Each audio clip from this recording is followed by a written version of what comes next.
Hi, my name is Bethany Rutter. I am an author of novels. I live in Southeast London. I've written 2 books for adults called Welcome to Your Life and Big Date Energy, and 3 books for young people called No Big Deal, Melt My Heart, and Slow Coach. I have another book for young people coming out this year in November called Ask Me Anything. And I write romance novels, contemporary romance novels. My relationship with social media as an author is that it's very much like the place that I sort of made my name. I was actually approached to write my first novel because an editor at a young adult publisher knew my social media presence. At the time, I had like a plus size fashion blog and was quite active on social media. So that's why I was approached to write my first novel.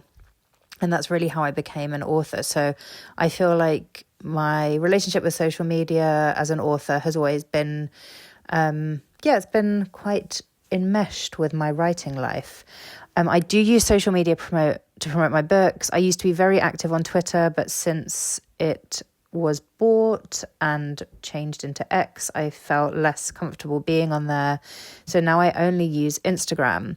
So I sort of see Book Talk from a distance, but I am not really involved in TikTok at all.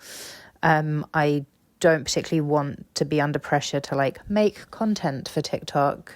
But as an author, I'm very aware of the role that it plays in the kind of publishing ecosystem. I think anything that leads people towards reading is probably a good thing. But in answer to your question, do I think Book Talk reviews indirectly put pressure on authors to write certain types of books?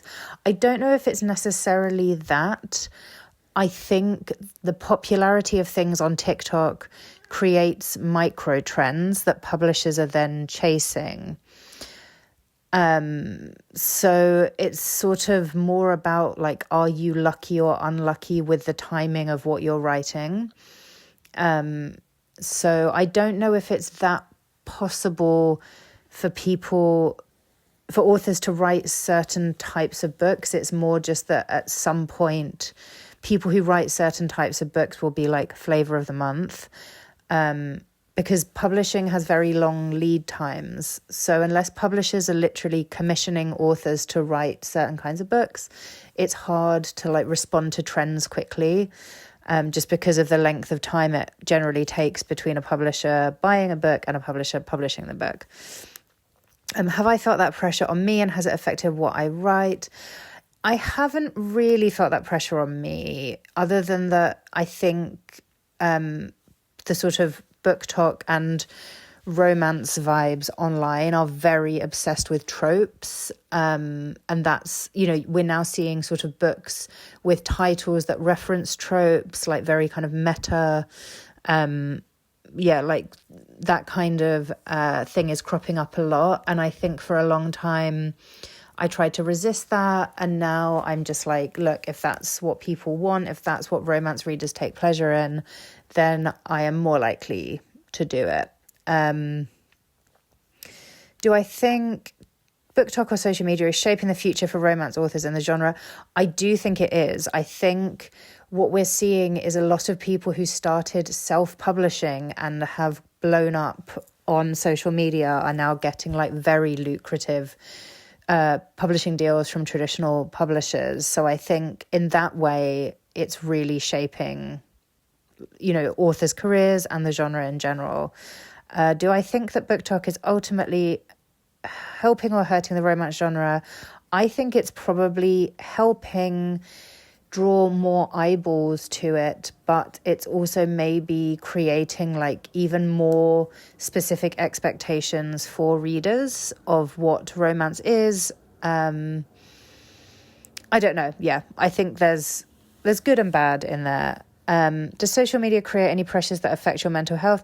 I do think to a certain extent the feeling that you cannot survive without it is probably a bad feeling, that you want to feel like you could just walk away at any point and you would still be somehow, valuable, that your entire value doesn't really rest on what you're doing on social media. So I would, I'd be very interested to see what the difference is for me between like a book that I push on social media and a book that I don't push on social media. And in terms of advice, I honestly would not know what to say at this point. Like I'm far into my career, and even in the time that I have been publishing books, so my first novel came out in 2019. It's 2025 now, and the world is just such a different place. So I'm really reluctant to give advice because I feel like I'm an old lady and I don't know anything anymore. I hope that was helpful. Goodbye.